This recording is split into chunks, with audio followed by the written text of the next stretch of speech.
41,00,000 కోట్లు. అది మధ్యలో 2 సంవత్సరాలు కరోనా ఉండంగా కూడా ఇంత గ్రోత్ ఉంది. గత 2 సంవత్సరాలు తెలంగాణ హైదరాబాద్ బెంగళూరుని దాటేసింది. టెక్నాలజీ జాబ్ క్రియేషన్ లో last year 33% of the total tech jobs in India came from Hyderabad. This year it's 44%. It has never happened in the history of India that another city has beaten Bangalore, and that too 2 years in a row. At the same time ఒక ITA కాదు, ఇంకోవైపు agriculture expansion కూడా జరిగింది. 68 లక్షల metric టన్నుల వరి ధాన్యం పండించే తెలంగాణ 14వ ర్యాంకులో ఉన్న తెలంగాణ భారత రాష్ట్రాల్లో ఇవాళ అగ్రభాగానికి వచ్చింది. నంబర్ 1 స్టేట్ అయింది. పంజాబ్ని హర్యానాను తలదన్ని ఇవాళ 3.5 కోట్ల టన్నుల వరిధాన్యం పండించే స్థాయికి ఎదిగింది తెలంగాణ. అంటే ఎంత వరిధాన్యం పండుతుందంటే చివరికి గవర్నమెంట్ ఆఫ్ ఇండియా కూడా చేతులు ఎత్తేసే స్థాయికి, ఫుడ్ కార్పొరేషన్ ఆఫ్ ఇండియా కూడా ఇంకా మేము కొనలేము అనే స్థాయికి ఎదిగింది. సో ఐటీ పెరుగుతోంది, వ్యవసాయము మరోవైపు విస్తరించింది. పరిశ్రమలు ఇబ్బడి ముబ్బడిగా వస్తా ఉన్న 24,000 పరిశ్రమలకి అనుమతులు ఇచ్చింది తెలంగాణ టీఎస్ ఐపాస్ అనే ఒక 24 లక్షల ప్రత్యక్ష ఉపాధి అవకాశాల కల్పన జరిగింది. ఒకవైపు పరిశ్రమలు పెరుగుతున్నా, పరిశ్రమలు విస్తరిస్తున్నా, మరొక వైపు పర్యావరణ హితంగా జరిగింది. పర్యావరణంలో చూస్తే గ్రీన్ కవర్ తీసుకుంటే Telangana today has rare distinction. మనం highest green cover growth in last 10 years. ఇది నేను చెప్పడం కాదు, ఫారెస్ట్ సర్వే ఆఫ్ ఇండియా చెప్తుంది. 7.7%. A new forest of 5,13,000 acres has been created by this new state, which is again a record. మూడవది తెలంగాణ భూభాగం తీసుకుంటే మనం we are 11th largest geographically. Population పరంగా చూసుకుంటే we are 12th largest in the country. We are only 2.5% of India. We are only 2.5% of India in population. కానీ our contribution to India's GDP is 5%. We are only 2.5% of India in population. But the number of awards we win in panchayati awards, national panchayati awards లో 30%. అంటే 3% కంటే తక్కువ జనాభా ఉండే తెలంగాణ 30% జాతీయ స్థాయిలో పంచాయతీ అవార్డులు గెలుచుకుంటుంది. అట్ ద సేమ్ టైం ఇటు పల్లె ప్రగతి, ఇంకో పట్టణ ప్రగతి కూడా. పట్టణ ప్రగతిలో భారతదేశంలో ఇవాళ 2వ అత్యధిక అవార్డులు పొందుతోంది తెలంగాణ. స్వచ్ఛ సర్వేక్షణలు 26 అవార్డులు. ఇవాళ మహారాష్ట్ర తర్వాత మనం, కానీ మహారాష్ట్ర మనకంటే గణనీయంగా పెద్ద స్టేట్. ఆ లెక్కను తీసుకుంటే దామాషా ప్రకారం చూస్తే మనమే నంబర్ 1. ఇంకోవైపు అభివృద్ధి, సంక్షేమం. ఇంకో అరుదైన నమూనా ఈరోజు తెలంగాణలో మీకు కనబడుతుంది. ఒకసారి 25 ఏళ్ళు, మీరందరూ సీనియర్ జర్నలిస్టులు కాబట్టి 25 ఏళ్ళు మన ఉమ్మడి ఆంధ్రప్రదేశ్ కానీ తెలంగాణ కానీ హైదరాబాద్ బేస్డ్ జర్నలిస్ట్ కాబట్టి మీరందరూ ఎవరు ఒక ముద్ర, తనదైన ఒక ముద్ర వేయగలిగారు ముఖ్యమంత్రులు గత 25 సంవత్సరాల్లో అంటే నన్ను అడిగితే 3. ఒకటి మొదలు చంద్రబాబు నాయుడు గారు 1999 to 2004. ఆ రోజుల్లో ఐటీ అనండి, ఇంకోటనండి. నేను 25 ఏళ్ళే చెప్తున్నాను కాబట్టి 99 అని చెప్తున్నాను. అది అంతకు ముందు నుంచే ఉన్నారు ఆయన. But 1999 to 2004 Chandrababu. ఆయనకు ఒక pro business, pro IT, pro urban image ఉండేది. 2004 తర్వాత డాక్టర్ వైఎస్ రాజశేఖర రెడ్డి గారు వచ్చిన తర్వాత he had a different image. He cultivated a different image. Pro poor, pro agri, pro rural. తర్వాత మళ్ళీ మధ్యలో వచ్చారు 2-3 ముఖ్యమంత్రులు. కానీ తర్వాత మళ్ళీ గుర్తుపెట్టుకునేది ప్రజలు కేసీఆర్ గారు. గత 9.5 సంవత్సరాలుగా కేసీఆర్ గారిలో స్పెషాలిటీ ఏంటంటే అటు చంద్రబాబు గారిలో ఉండే ఆ 3 లక్షణాలు, pro urban, pro IT, pro business, plus Rajasekhara Reddy గారిలో ఉండే 3 లక్షణాలు, pro poor, pro agriculture, pro rural. ఈ రెండింటి ఫైన్ బ్లెండ్ కనబడుతుంది మీకు కేసీఆర్ గారి government. That's why you see a fine balance. పల్లె ప్రగతి, పట్టణ ప్రగతి, ఐటీ, వ్యవసాయం, ఒకవైపు డెవలప్మెంట్, మరొక వైపు అభివృద్ధి, ఒకవైపు మన పర్యావరణం, మరొక వైపు పరిశ్రమలు. ఈ అరుదైన సమతూకాన్ని సాధించిన రాష్ట్రం తెలంగాణ. మా GSDP, gross state domestic product, రాష్ట్ర స్థూల ఉత్పత్తి ఆదాయం 5,05,000 కోట్లు 2014లో. ఈరోజు 13,27,000 కోట్లు. తలసరి ఆదాయం ఇప్పుడే నేను చెప్పాను. GSDP highest growth in the country, highest per capita in the country. మరి ఇంకో మాట అనొచ్చు మీరు, అదేముంది అని, హైదరాబాద్ ఉంది కాబట్టి అంటారు కొంతమంది. వాస్తవం ఏంటంటే 2014లో తెలంగాణ ఏర్పడ్డ నాడు హైదరాబాద్ మినహా 9 జిల్లాలు కూడా, మిగతా 9 జిల్లాలు కూడా backward reason grant funds receive చేసుకునేది. వెనుకబడ్డ జిల్లాలు, భారత ప్రభుత్వం చేత వెనుకబడ్డ జిల్లాలుగా గుర్తించబడ్డ జిల్లాలు 9. వాటికి బీఆర్జీఎఫ్ గ్రాంట్స్ కూడా వచ్చేది. కానీ ఈరోజు 33 జిల్లాల తెలంగాణ తీసుకుంటే ప్రతి తెలంగాణ జిల్లా, నాట్ ఇంక్లూడింగ్ హైదరాబాద్ను మినహాయించినా కూడా ప్రతి తెలంగాణ జిల్లా యొక్క per capita is higher than the national average. So that goes to show you that there has been all-round development. Telangana also had been very successful in reducing farmer suicides. ఇవాళ నేను చెప్పడం కాదు, భారత పార్లమెంట్లో అత్యల్పంగా రైతుల ఆత్మహత్యలు గణనీయంగా తగ్గి అత్యల్పంగా ఎక్కడ జరుగుతున్నాయంటే తెలంగాణ అని భారత ప్రభుత్వమే చెప్తోంది. ఆ రకంగా చూసినప్పుడు it's an all round development. ఇవాళ సంపద సమృద్ధిగా సృష్టించబడింది, ప్రజలు సంతోషంగా ఉన్నారు. చాలా యునీక్ ఇనిషియేటివ్స్, భారతదేశంలో ఎన్నడూ ఇతిహాసంలో లేని యునీక్ ఇనిషియేటివ్స్, రైతు బంధు, దళిత బంధు, అదే మాదిరిగా 24 గంటల కరెంటు వ్యవసాయానికి, రైతు బీమా, ఇలాంటి యునీక్ ఇనిషియేటివ్స్ ఎన్నో తీసుకొచ్చింది తెలంగాణ ప్రభుత్వం. ఎందుకు మాకు ఓటు వేయాలి అంటే నేను చెప్పేది ఒకటే, అభివృద్ధి, సంక్షేమం, ఈ రెండింటి అరుదైన సమతూకాన్ని పాటిస్తూ భారతదేశంలోనే ఈరోజు అగ్రశ్రేణి రాష్ట్రంగా ఎదిగింది తెలంగాణ. కొంతమంది అంటున్నారు మార్పు కోసం మాకు ఓటేయండి అంటున్నారు. నేను వారిని అడిగేది ఒకటే, ఏ మార్పు కోసం? ఏ మార్పు కోసం? 6 నెలలకోసారి మారే ముఖ్యమంత్రి మార్పు కోసమా? లేదా 24 గంటల కరెంటు పోయి 3 గంటల కరెంటు తెచ్చే మార్పు కోసమా? స్కీములు పోయి స్కాములు వచ్చే మార్పు కోసమా? నిండిన చెరువులు పోయి ఎండిన చెరువులు వచ్చే మార్పు కోసమా? లేదా మళ్ళీ పచ్చని పొలాలు పోయి నెర్రెలు బారిన నేలలయ్యే మార్పు కోసమా?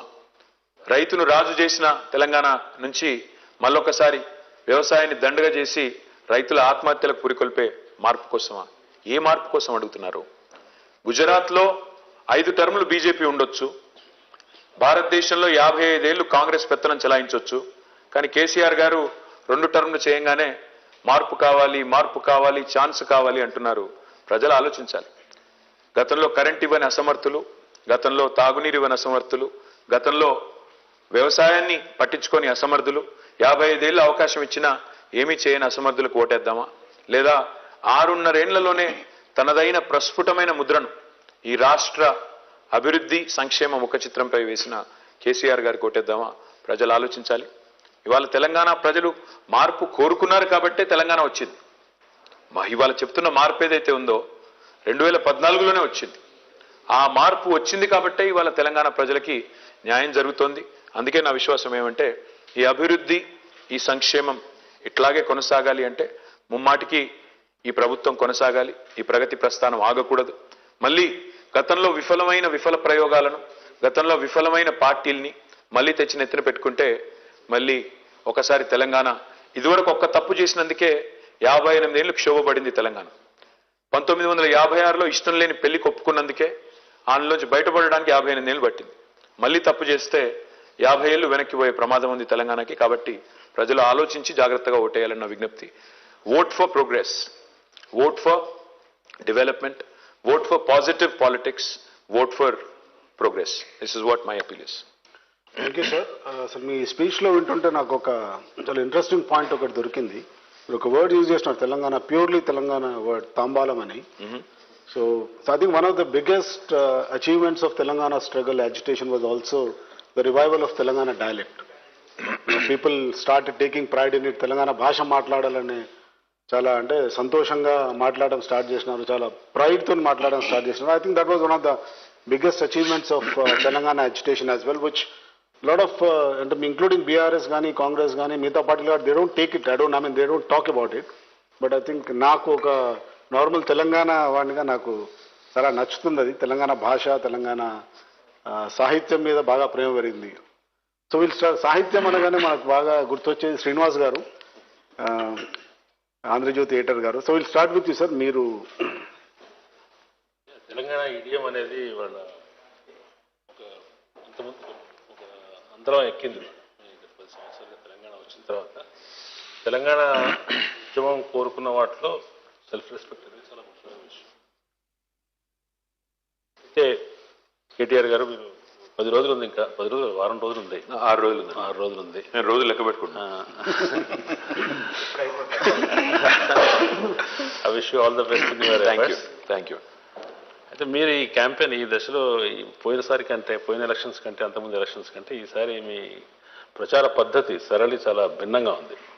అంటే మామూలుగా కన్వెన్షనల్ వేలో రోడ్ షోస్ అవన్నీ బహిరంగ సభలు మాట్లాడుతున్నారు. అవి కాక you are trying to reach out so many sections. అవి ప్రత్యేకంగా అవి ఇన్నోవేషన్ కోసం చేశారా, లేదంటే ఆ సెక్షన్స్ మీరు చేసిన వీడియోస్ చూస్తే నిరుద్యోగులతోటి కానీ, ఉమెన్ ఇష్యూస్ మీద మాట్లాడటం కానీ, ఒక సింగర్తో మాట్లాడటం కానీ ఇవన్నీ ఉన్నాయనుకోండి. ఇది ఏదైనా ఒక సమస్య, ఒక ప్రాబ్లమాటిక్గా ఉన్న అంశాలని, మీలో ఏదైనా డెఫిషియన్సీగా ఉన్న అంశాలని అడ్రస్ చేయడం కోసం చేస్తున్నారా? అంటే రెండు ఉన్నాయండి, అందులో రెండు కోణాలు ఉన్నాయి. ఒకటి, ఈ మూస పద్ధతిలో ప్రచారం కొద్దిగా బోరింగ్ ఇస్తుంది సార్. నిజంగా రోజు వెళ్ళి అక్కడ ఉపన్యాసం ఇవ్వడం, చెప్పిన ఉపన్యాసం మళ్ళీ తిరిగి చెప్పడం మాకు కూడా బోరింగ్. ప్రజలకు కూడా ఇవాళ మొత్తం సోషల్ మీడియా వచ్చిన తర్వాత, టెక్నాలజీ వచ్చిన తర్వాత, లైవ్ టెలివిజన్లు వచ్చిన తర్వాత నేను ఒక చోట మాట్లాడి ఇంకో చోట పోయే వరకు అదే ఉపన్యాసం మళ్ళీ చెప్తే వినేవాళ్ళు కూడా వినరు సరిగ్గా. కాబట్టి మూస పద్ధతి అది కొద్దిగా బోరింగ్ ఒకటి. ఇంకోటి నేను అనుకున్నది ఏంటంటే, ఈసారి మీరు అన్నారు కరెక్టే, కొంత అసంతృప్తి నిరుద్యోగుల్లో ఉన్నమాట వాస్తవం, నేను బుకాయించిన అది వాస్తవం. అట్ ద సేమ్ టైం మేనిఫెస్టోలో కొన్ని అంశాలు పెట్టి ఉండాలి అనే మాట ఏదైతే చెప్పారో, ముఖ్యంగా విమెన్ రిలేటెడ్ ఇష్యూ ఇంకా పెట్టి ఉండాలి అన్నారు. So I said let us work on that, అందుకే కూర్చున్నాం. అట్లా ఒక ప్రయత్నం చేశాము. మీరు సెల్ఫ్ రెస్పెక్ట్, డయలెక్ట్ రెండింటి గురించి ఇద్దరు మాట్లాడారు, మీరు రవికాంత్ గారు. తెలంగాణ ఉద్యమంలో ఒక ప్రముఖమైన భాగం సాంస్కృతిక పునరుజ్జీవం, కల్చరల్ రెనెసాన్స్ ఏదైతే మనం కోరుకున్నాం అందరం, అదొక ప్రముఖమైన అంకం. ఈరోజు నిజంగా గర్వంగా ఎక్కడ అనిపిస్తుంది అంటే ఒక ఆర్జేని విన్నా రేడియోలో ఇవాళ తెలంగాణ యాసలో ధాటిగా మాట్లాడుతున్నారు. ఇవాళ తెలుగు సినిమాలు ఇవి చాలా పాపులర్ మీడియం కాబట్టి, సినిమా అనేది గొప్ప ఎంటర్టైన్మెంట్ మీడియం కాబట్టి, తెలుగు సినిమా యాక్టర్లు ఇవాళ ఒకనాడు కేవలం కామెడియన్స్కి విలన్స్కి మాత్రమే పెట్టే తెలంగాణ యాస వాళ్ళ సెంటర్ స్టేజ్ అయింది. ఇవాళ మహేష్ బాబు గారు మాట్లాడుతున్నారు, తారక్ గారు మాట్లాడుతున్నారు, ఇవాళ బాలకృష్ణ గారు మాట్లాడుతున్నారు, ఎంతో మంది యాక్టర్స్ ఇవాళ మెయిన్ స్ట్రీమ్ యాక్టర్స్ కూడా చాలా ప్రౌడ్గా మాట్లాడుతున్నారు. కొత్త జనరేషన్ యాక్టర్స్ అయితే ఎలాగో మాట్లాడుతున్నారు, విజయ్ అంటే ఇంకా చాలా మంది పిల్లలు కూడా చాలా బాగా మాట్లాడుతున్నారు. అట్లా చూసినప్పుడు you take a lot of pride. అంటే మా భాష, ఇంట్లో మాట్లాడే భాష బయట మాట్లాడే భాషకి చాలా తేడా ఉండేది గతంలో ఇదివరకు, ఇప్పుడు అది లేదు, which makes us feel proud. మీరు అన్నారు స్ట్రాటజిక్ గానా, డెఫినెట్గా అందులో స్ట్రాటజీ కూడా ఉంది. ఏ సెక్షన్స్ అయితే మా నుంచి కొన్ని సమాధానాలు ఆశిస్తున్నారో, కొన్ని వివరణలు, కొన్ని సంజాయిషీలు ఆశిస్తున్నారో వాళ్ళతో కలవాలి, కలిసి వాళ్ళ మనసు తెలుసుకోవాలి. Plus at the same time మా వైపు నుంచి కూడా మా వర్షన్ వినిపించాలి. నిరుద్యోగుల గురించి వస్తే, భారతదేశంలో తెలంగాణ చేసినంత రిక్రూట్మెంట్ ఏ రాష్ట్రం చేయలేదు శ్రీనివాస్ గారు. గత 10 ఏళ్లలో 1,60,083 ఉద్యోగాల భర్తీ చేసింది తెలంగాణ. 4 కోట్ల జనాభా ఉన్న తెలంగాణ. మాకంటే గణనీయంగా పెద్ద జనాభా ఉన్న రాష్ట్రాలు చాలా ఉన్నాయి, కానీ ఏ రాష్ట్రంలో కూడా ఇంత పెద్ద ఎత్తున రిక్రూట్మెంట్ అవ్వలేదు. విచిత్రం ఏంటంటే, ఇంత రిక్రూట్మెంట్ చేసి మేము తిట్లు తిన్నాం. అంటే ఎందుకు అంటే పేపర్ లీకేజ్ అన్నారు. పేపర్ లీకేజ్ అంటే మరి గుజరాత్లో 13 సార్లు అయింది, రాజస్థాన్లో 26 సార్లు అయింది. అక్కడ సరే గుజరాత్కు మాకు ఏం పోలిక అంటే అది కాదు, నేను ఒప్పుకుంటాను. వాళ్ళు తప్పు చేశారు కాబట్టి మీరు చేస్తారా అంటే కాదు. కానీ ఎక్కడా లేని రాద్ధాంతం ఏదైతే ఇక్కడ కాంగ్రెస్ బీజేపీ చేస్తున్నాయో ఆ విషయంలో ఆ పిల్లలకే చెప్పాలనుకున్నాను. ఇంకొక మాట కూడా చెప్పాలి శ్రీనివాస్ గారు. నేను ఆల్ ఇండియా ఎంట్రన్స్ రాసి జవహర్లాల్ నెహ్రూ యూనివర్సిటీ ఎంట్రన్స్ పెడితే 96, 97లో నేను అప్పుడు బయోటెక్నాలజీ కొత్త కోర్స్ వచ్చిందండి అప్పుడు పీజీలో. ఓన్లీ 16 యూనివర్సిటీలో ఉండేటప్పుడు నేను రాసి పాస్ అయ్యి సెలెక్ట్ అయ్యి పూణే యూనివర్సిటీకి వెళ్ళి ఎంఎస్సీ చేశాను. తర్వాత జీమాట్ రాశాను, తర్వాత టోఫెల్ రాశాను, ఒక అమెరికన్ యూనివర్సిటీకి వెళ్ళి ఎంబీఏ చేసి, ఆ తర్వాత ఇంటర్వ్యూలకు పోయి చాలా ఇంటర్వ్యూలకు పోయి ఒక జాబ్ సంపాదించి ఫైనల్గా ఉద్యోగం చేశాను అమెరికాలో. దాదాపు 7 నెలలు ఉద్యోగం చేసి తర్వాత వచ్చాను. ఇదంతా ఎందుకు చెప్తున్నా అంటే, జీవితంలో నాకు తెలుసు పరీక్ష రాయడం ఎంత కష్టమో తెలుసు, ఎంట్రన్స్లు ఇంటర్వ్యూలు ఫేస్ చేయడం ఎంత కష్టమో తెలుసు. ఇవాళ మాట్లాడే నాయకులు ఇక్కడ నాకు తెలిసి ఏ ఒక్క పరీక్ష రాయలేదు జీవితంలో, ఏ ఒక్క ఇంటర్వ్యూ ఎదుర్కోలేదు, ఏ ఒక్క ఉద్యోగం కూడా చేయలేదు. రాహుల్ గాంధీ ఉద్యోగం చేసినట్టు నాకు తెలీదు, రేవంత్ రెడ్డి చేసినట్టు అంతకంటే తెలీదు, బండి సంజయ్ గారు అయితే నాకు తెలిసి చదువుకున్నారో లేదో కూడా తెలియదు. పాయింట్ ఏంటంటే, ఇవాళ వీళ్ళు వచ్చి నిరుద్యోగుల తరఫున వకాలతో పుచ్చుకొని మాట్లాడితే మేమెందుకు గమ్మున ఉండాలా? అందుకే చేశాను. 100% వాళ్ళ వైపు నుంచి ఉన్న ఫీడ్బ్యాక్ తీసుకున్నాను. ఎస్, మా లోపాలు కూడా ఒప్పుకున్నాను. నేను కొన్ని లోటుపాట్లు ఉన్నాయి, లోపాలు ఉన్నాయి, మేము కూడా మనుషులమే, తప్పు చేసింటాం, పొరపాట్లు చేసింటాం, సరిదిద్దుకుంటాం, ప్రక్షాళన చేస్తాం, జాబ్ క్యాలెండర్తో వస్తాం. అంటే వాళ్ళు అడిగారు, కటువుగానే అడిగారు, 9.5 ఏళ్లలో చేయలేదు కదా, ఇప్పుడు ఎట్లా చేస్తారు? చెప్పాను, అవునండి కొన్ని మిస్టేక్స్ జరుగుతాయి, దాన్ని రెక్టిఫై చేసుకుని ముందుకు పోవడమే కదా మానవ జీవితం అంటేనే. తప్పులు పొరపాట్లు జరిగినప్పుడు రెక్టిఫై చేసుకుని ముందుకు పోవడమే కదా అని సంజాయిషి ఇచ్చినప్పుడు కొంతమంది సంతృప్తి పడ్డారు, కొంతమంది పడలేదు. But end of the day yes, it was outreach programme, అందుకే చేయాల్సి వచ్చింది. రీచింగ్ అవుట్ కాస్త ఎర్లీగా జరిగితే మీకు ఎక్కువ ఉపయోగం ఉండేది కదా. అంటే రాజకీయాల్లో సార్ ఒక మాట ఏంటంటే విచిత్రం అనిపిస్తుంది నాకు కూడా. ఇప్పుడు నేను చెప్పాను ఇంత డెవలప్మెంట్ జరిగిందని, డెవలప్మెంట్ డినై చేసేవాళ్ళు ఒక్కరు లేరు. నేను జరుగుతున్నాను చూస్తున్నాను.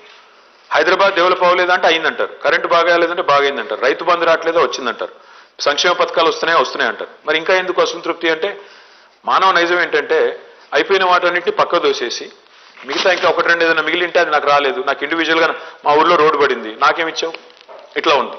సో అల్టిమేట్ ఇదేంటంటే శ్రీనివాస్ గారు, నేను ఒకవేళ 6 నెలల ముందు చేసిన మీరు అనేది కరెక్టే, అప్పుడు కూడా ప్రయత్నం చేశాం కానీ కాకపోతే చెప్పాల్సినంత ఎఫెక్టివ్గా చెప్పలేదు. అంటే గ్రూప్ ఎగ్జామ్స్ విషయంలో నిరుద్యోగులు బాగా డిస్టర్బ్ అయిన సమయంలో, లేదంటే ప్రబలిక ఆత్మహత్య రీజన్ ఏమైనా ఉండొచ్చు, ఆ టైంలో కనిపించిన రెస్పాన్స్ చూస్తే వాడు నిరుద్యోగులు చాలా ఆందోళనతో కలవరంతో ఉన్నారనేది అక్కడ కనిపిస్తున్న సారాంశం. ఆ టైంలోనే వాళ్ళకి ఒక ఓదార్పు దొరికింటే బాగుండేది కదా. ఎలక్షన్స్ ముందు వచ్చినప్పుడు మీరు చేయడం బెటర్ లేట్ దెన్ నెవర్ కదండి. ఓకే, అసలు నిరుద్యోగులు అంటే ఒక ప్రభుత్వం కొన్ని రంగాల్లో విఫలమైందని ఒప్పుకోవడం నిజంగా ఒక ప్రభుత్వాది నేత విఫలమైందని లేదు.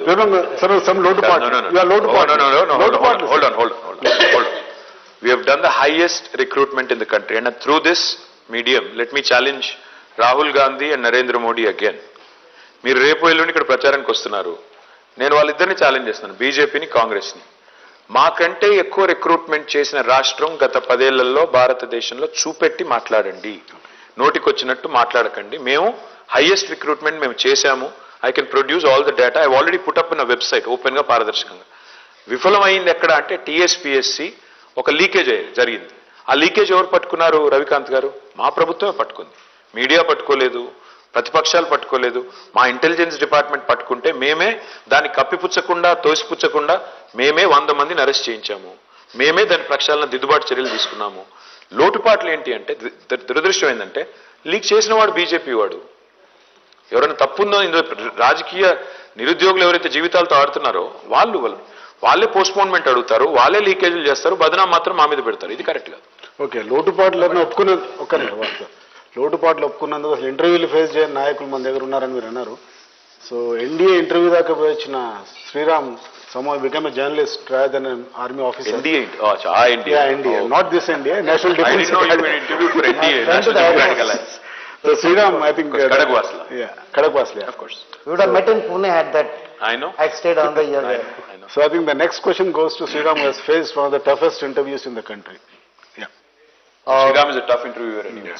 No, sir, I'm very sweet to you and you are my dear friend, and I had said this before, I'm saying this now with 6 days ahead, that you are somebody everybody in Hyderabad takes pride on personally.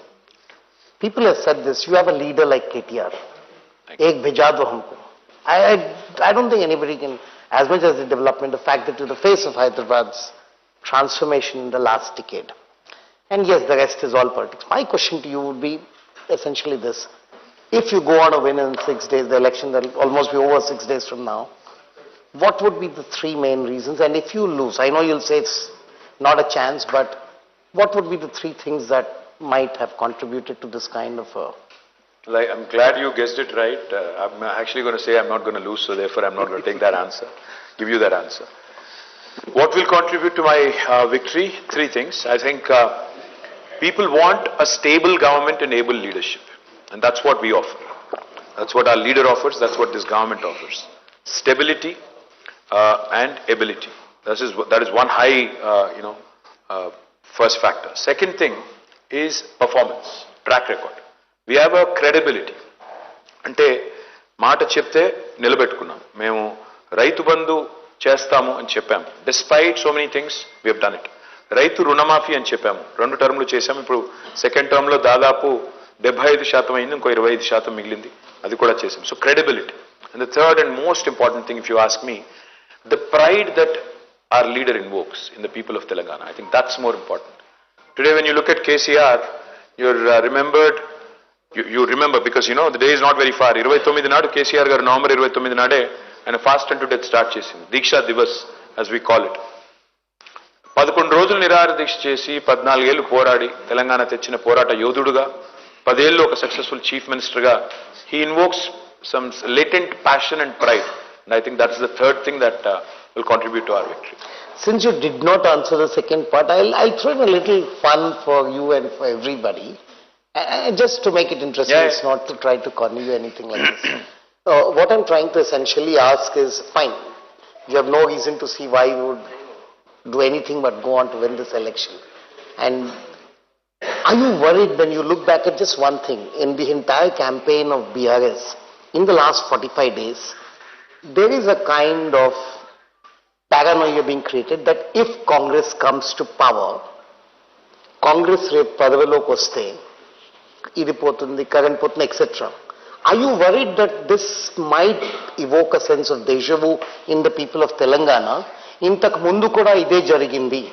2014 ముందు తెలంగాణ వచ్చే ముందు కూడా తెలంగాణ వాళ్ళకి leadership capability లేదు, చేసుకోలేరు అంటే they rejected it. They did a leap of faith before. What we tried doing, what we are trying to do, Sriram, is we have taken 3 tenets: pride, fear, hope. First thing we did in this campaign was, in the last couple of months, we invoked pride. Etlunde Telangana, etlaindi Telangana. How was it? How is it now? Enta marpu vachindi chudandi, number 1. So we showed all kinds of things. Etla unna Telangana etla mari chudandi, roadlu etla marinayi, current etla marindi, etc. Try to lakes etla marinayi, etc. Rendavadi, now what the phase we are in currently is one of fear. Because ivala chance ivvandi ani adugutunna vallu, marpu kavalani adugutunna vallu, అది మార్పు కానే కాదు. అది it's old wine in new bottle. కొత్త సీసాలో పాత సారా అదే సరుకు. అది చెప్తున్నాం మేము. ఈ సరుకు మంచిది కాదు, ఎందుకంటే ఎప్పుడో ఎక్స్పైర్ అయిపోయింది. ఇదే సరుకు గతంలో మనం నాశనం చేసింది. ఇదే సరుకు తెలంగాణని భ్రష్టు పట్టించింది. కాబట్టి ఈ సరుకు నమ్మకండి అని చెప్తున్నాం. ఇది రెండో దశ. మూడో దశ hope. What about tomorrow? Today in the morning I presented the Hyderabad real estate convention. Where do we see Telangana 24 years from now? భారతదేశానికి 100 సంవత్సరాలు నిండినప్పుడు తెలంగాణ ఎక్కడ ఉండాలి, ఎక్కడ చూస్తున్నాం? ఇవాళ మీరు చూస్తే, మీరు మమ్మల్ని అంటున్నారు, మీరు మా అపోజిషన్ క్యాంపెయిన్ చూస్తే కేసీఆర్ గారు రూపాయి ఇస్తే మేము రూపాయిన్నర ఇస్తాము అనేది తప్ప, have they shown a development agenda at all in this campaign, either BJP or Congress? ఏమన్నా ఒక్కటి ఫలానాది మేము చేస్తాం. ఇప్పుడు మేము చెప్తున్నాం 415 కిలోమీటర్లకు మెట్రో తీసుకుపోతాము నెక్స్ట్ 10 yearsలో అని చెప్తున్నాం. మేము 24/7 డ్రింకింగ్ వాటర్ ఇవ్వాలి 10 yearsలో అనేది మా కళ అని చెప్తున్నాము. అంటే we are showing a futuristic vision. So there are 3 components: pride, fear, hope. So what you are dwelling on, maybe that caught your attention, maybe not the pride part, but we take a lot of pride in our achievements. We are also invoking fear on the opponent's abysmal track record. And of course, we'll invoke hope about why after we elected, how we can take it further up. And if you see our campaign slogan, we're saying let's go from good to great. సాధించింది చాలా ఉంది, సాధించాల్సింది ఇంకా ఉంది. So what that means is essentially umeed pe duniya kaayam hai, and there is always hope in BRS doing very well in the next term. Okay, ఎట్లుండే Telangana, ఎట్లయింది Telangana slogan అయితే చాలా very catchy ఉంది sir. So Vasu గారు I think 30 years నుంచి చూస్తున్నారు తెలంగాణ ఎట్లా ఉండే ఎట్లయిందని. Maybe Vasu can take off from where he left. You have narrated in multiple interviews, conversations, public meetings, what all you have done. I'm asking what he asked you in a different way. Okay. What are the 3 things that you think you could have probably done better, you have failed? I'm sure there are areas where there are scope for you would agree for sure that absolutely, you haven't done perhaps as well as you would have liked, or you have completely failed.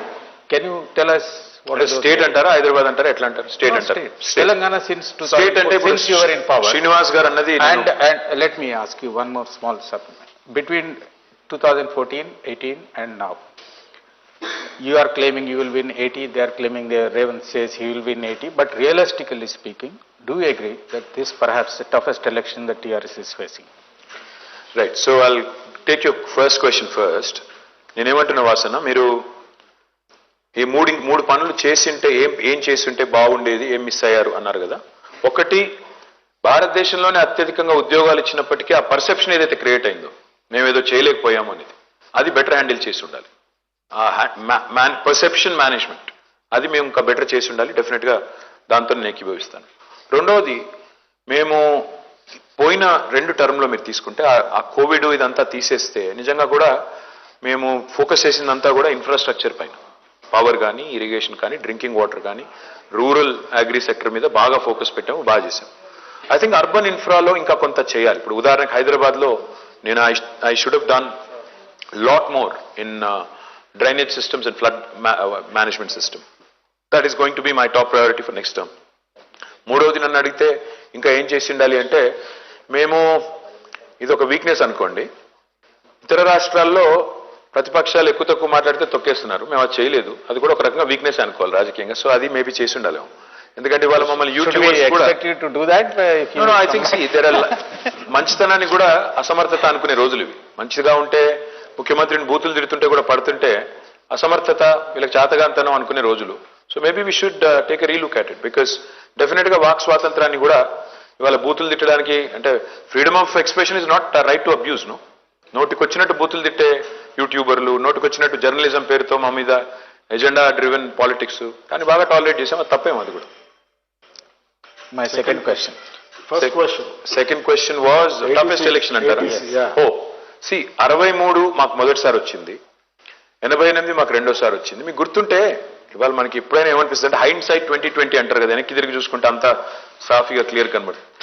2018లో కూడా same buildup, కొత్త ఏం లేదు. చంద్రబాబు నాయుడు గారు వచ్చారు ఆ రోజు, కాంగ్రెస్ తో పొత్తు పెట్టుకున్నారు, కమ్యూనిస్టులతో పొత్తు పెట్టుకున్నారు, మహాకూటమి, ఉత్తమ్ కుమార్ రెడ్డి గారు నేను గడ్డం తీయని అంటాడు. The ground was different. I'll tell you what, it's always perspective. When you're in the midst of it, it always looks tough. ఆ రోజు మహాకూటమి అంటే అప్పో చంద్రబాబు వచ్చారు, ఏమైపోతుందో, 500 కోట్లు తెచ్చాడు, ఏమైపోతుందో, ఇవన్నీ ఉండే బిల్డప్. ఏమైంది ఫైనల్ గా? నేనేమంటున్నా అంటే అందులో ఉన్నప్పుడు, నిమగ్నమైనప్పుడు అనిపిస్తుంది. ఇవాళ కూడా నేను అథారిటేటివ్ గా కాన్ఫిడెంట్ గా చెప్తున్నాను, ఇది గుర్తుపెట్టుకోండి. ఈ బిల్డప్ ఏదైతే జరుగుతోందో, ఏదో జరిగిపోతుంది, ఏమో అయిపోతుందని, it's a mind game that is played by కొనుగోలు, ఆ కొనుగోలు ఆయన పేరేంటో ఆయన తప్ప కాంగ్రెస్ పొడిచింది ఏమీ లేదు, కాంగ్రెస్ లో కొత్తదనం ఏం లేదు. ఇన్ఫాక్ట్ ఇఫ్ ఎనీథింగ్ ఏం జరిగిందంటే 6 నెలల కింద దాకా బీజేపీ వాజ్ ఫ్లయింగ్ హై. అయిపోయింది, వచ్చాం, మేమే ప్రత్యామ్నాయం, బిల్డప్. ఏం జరిగిందంటే కర్ణాటక తర్వాత బీజేపీ గాలి మొత్తం పోయి ఆ గాలి కొద్దిగా కాంగ్రెస్ వైపు మళ్ళింది. సో వాట్ ఈస్ హ్యాపెనింగ్ వాసన్న ఇస్, ఆ రెండో స్థానం ఏదైతే వాళ్ళు భర్తీ చేయాలనుకున్నారో వీళ్ళు భర్తీ చేస్తున్నారు. అంతే తప్ప మా సీటు అట్లాగే నిక్షేపంలో ఉంది. 100% వీఆర్ కమింగ్ బ్యాక్. నేను నిన్న 3 సర్వేలు పొద్దున్న చూశాను, and this is 1 week before an election. నేను నిన్న చూసిన 3 సర్వేల్లో యావరేజ్ తీస్తే 70 నుంచి 82 మందిని గెలుస్తున్నాము. నాకు తెలిసి ఇంకో 1 వీక్ లో మా బాస్ అంతా ఇంకా 30 కాన్స్టిట్యూన్సీలు కవర్ చేస్తున్నారు. ఇంకో 7 పెరిగితే లాస్ట్ టైం వస్తుంది, లేదంటే ఇంకో సీట్ ఎక్కువ వస్తుంది తప్ప తక్కువ రాదు. Robin sir, I had 2 questions for you. One is, you can't separate your Telangana model from your welfare schemes. It's a key part of your entire Telangana model.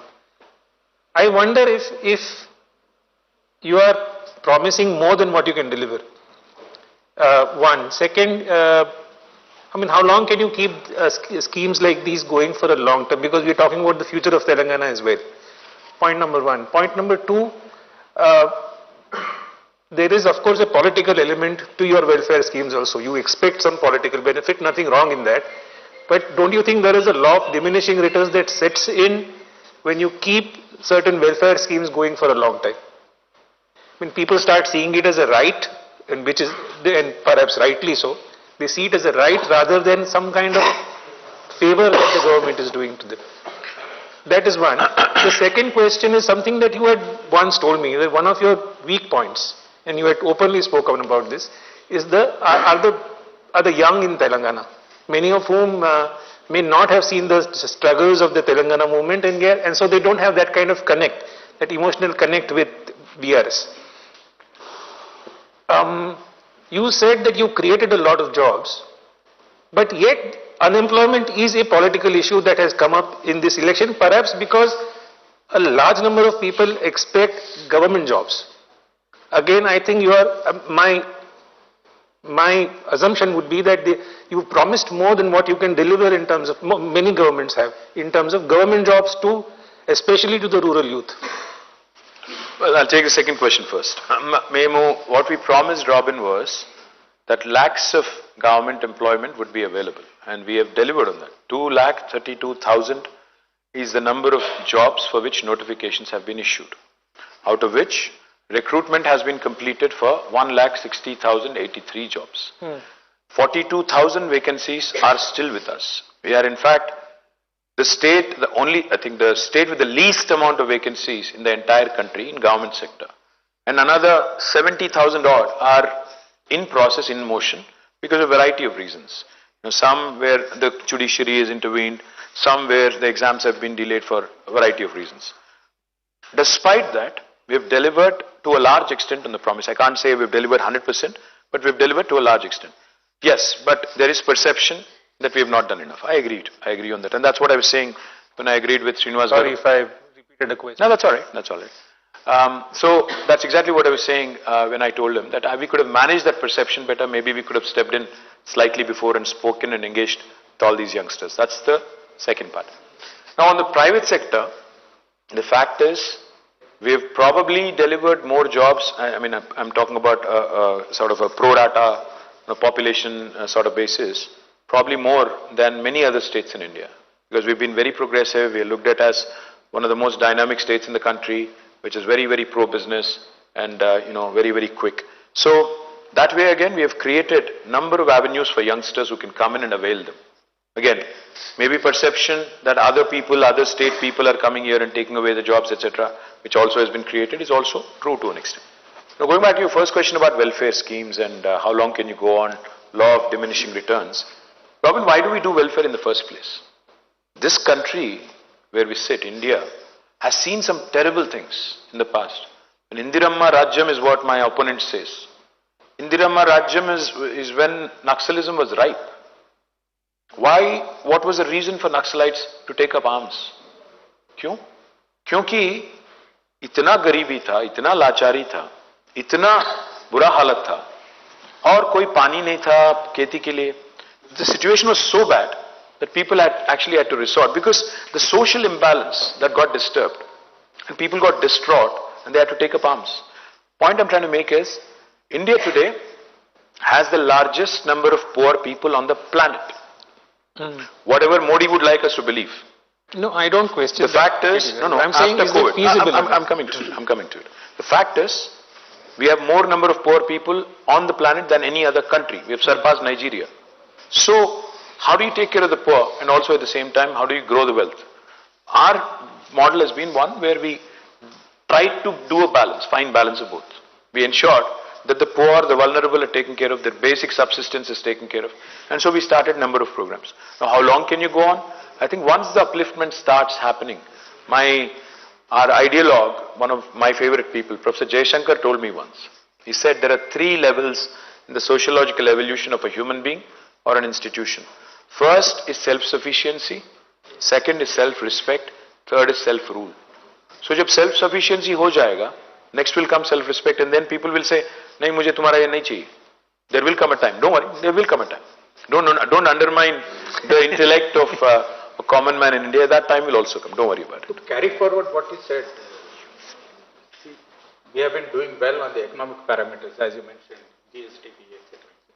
But when you take the social indicators, the Hindu, for example, carried a report 3 days back. You believe everything Hindu writes? No, it's based on data. Oh, no, he said no. No, I'm saying it's based on solid data provided by the state government, by the Niti Aayog and the Ministry of Family Health.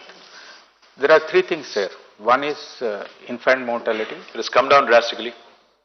No, let me point out. One is infant mortality, the other is girl-child education, and there is one more relating to health insurance, something like that. On all these parameters, we have either remained static. No, sorry.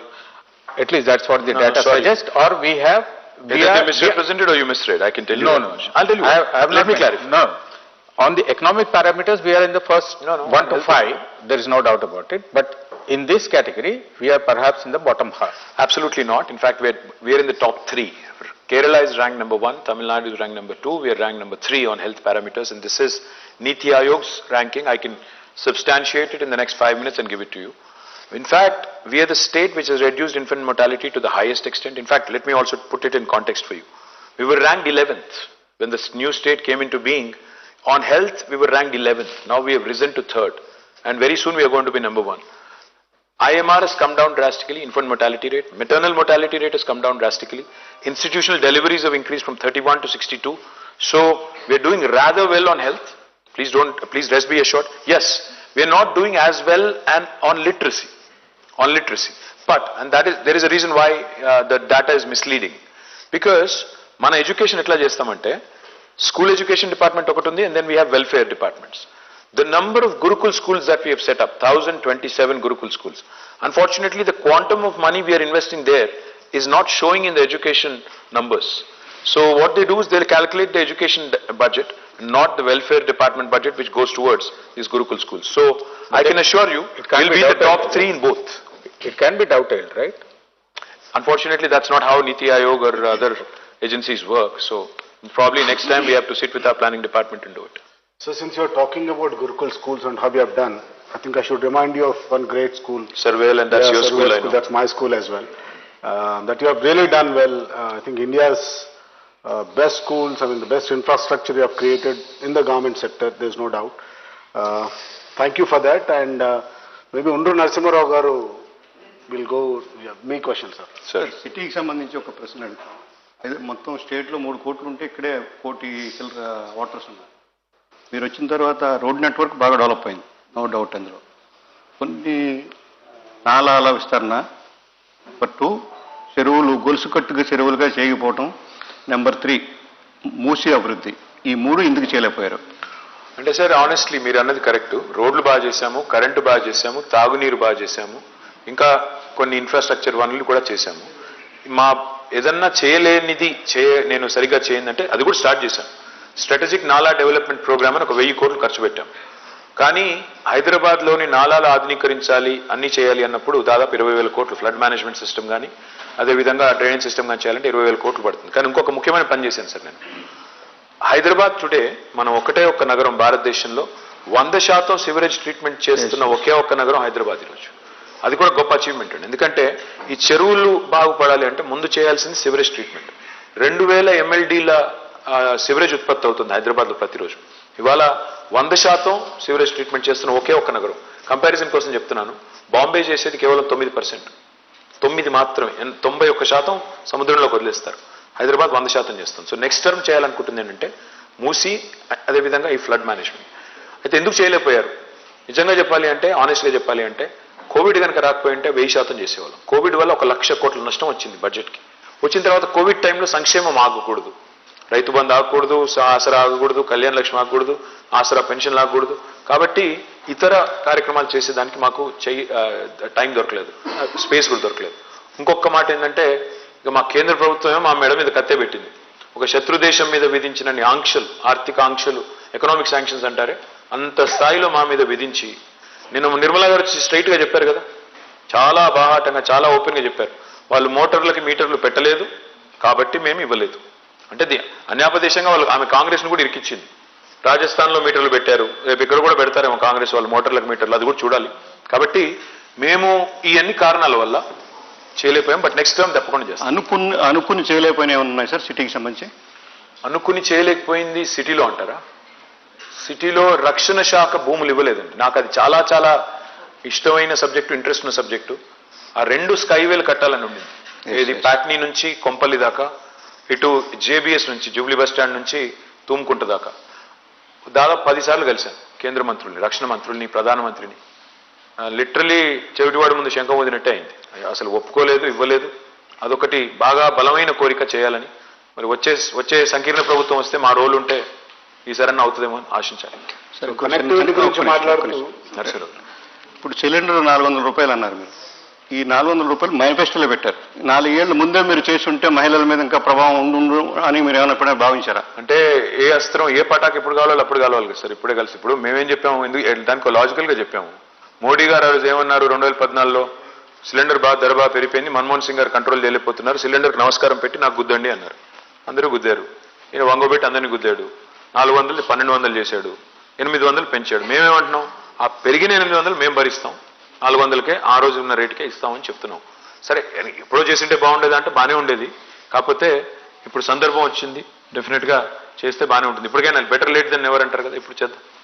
నిరుద్యోగులు ఇప్పుడు 2.5 లక్షల ఉద్యోగాలు ఇచ్చామంటున్నారు. లేదండి, 1,60,083 పూర్తయింది. 2,32,000 ఉద్యోగాలకి notification ఇచ్చాం. 1,60,000 అని చాలా ఎక్కువ ఇచ్చినట్టే, అయినా కూడా ఇంతకు అసంతృప్తిగా ఉన్నారు వాళ్ళు. అదే చెప్తున్నాను, alignment of expectations and achievement. అంటే ఆశించింది ఇక్కడ ఉండి అచీవ్ చేసింది ఇక్కడ ఉన్నప్పుడు సహజంగా ఉంటుంది. అంటే భారతదేశంలో నిజంగా కూడా ఈ మాట కొద్ది చెప్పాలండి, 145 కోట్లండి మన జనాభా.